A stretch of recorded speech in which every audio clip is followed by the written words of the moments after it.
नमस्कार मित्रांनो, मी वृषाली उदय चॅनलवर तुमचं स्वागत करते. कसे आहात तुम्ही? मी तुम्हाला आता शिमलाची भाजी कशी बनवायची ती सांगते रेसिपी.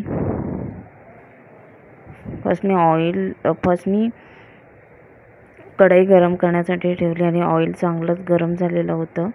तर मी लगेच कांदा पण त्याच्यामध्ये टाकला.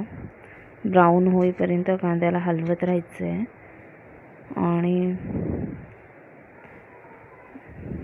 व्यवस्थित लाल होईपर्यंत व्यवस्थित त्याला गरम करायचं आहे.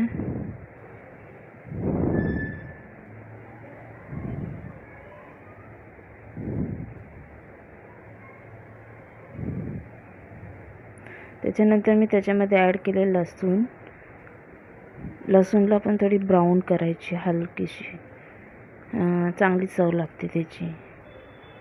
मी मिरची ॲड नाही करत कारण मसाले तिखट असतात, त्याच्यामुळं मिरची मी ॲड करत नाही, नाहीतर मग खूप तिखट होते भाजी.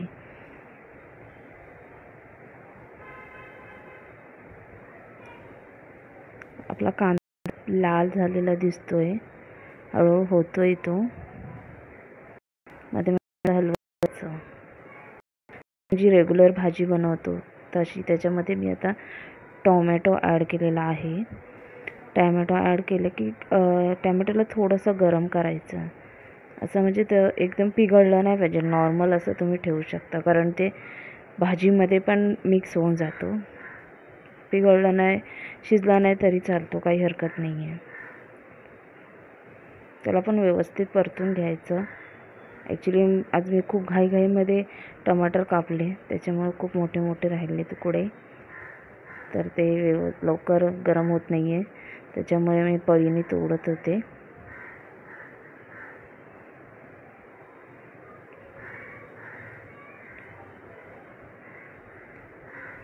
मी माझ्या पद्धतीने सांगितली, तुम्ही तुमच्या पद्धतीने करू शकता.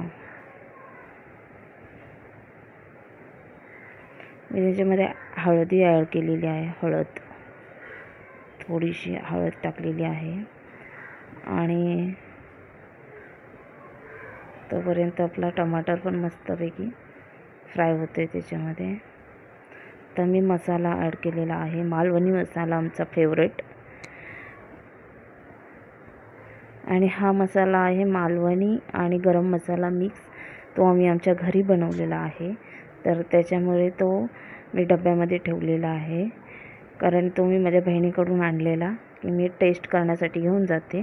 पण खूप सुंदर मसाला होता तो, घरीच बनवलेला होता आमच्या, त्याच्यामुळं. आणि एक्स्ट्रा त्याच्यामध्ये काय ॲड करायची जरूरत नाही आहे, फक्त मी थोडंसं त्याला फ्राय केलं व्यवस्थित. आणि गॅस एकदम स्लोच ठेवायची. त्याच्यानंतर भाजी टाकली मी, बटाटा आणि शिमला मिरची चिरलेली होती ती भाजी टाकलेली आहे.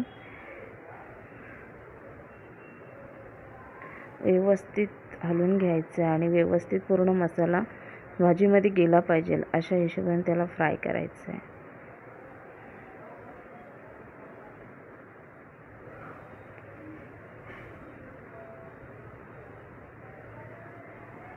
मध्ये मध्ये माझे टमाटर दिसत आहेत म्हणून मी मध्ये हात लावत होते, कारण ते भाजीमध्ये मिक्स होऊन जातात नंतर.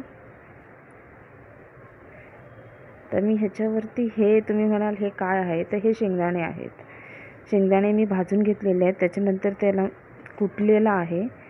कुटल्याच्या नंतर मग मी ते भाजीत टाकलेलं आहे आणि चवीनुसार मीठसुद्धा टाकलेलं आहे. तुम्हाला मीठ हवं असेल तुम्ही टाकू शकता. मी थोडंसंच मीठ टाकते, जास्त नाही टाकत, कारण माझ्या घरी जास्त मीठ लिमिटमध्ये खातात.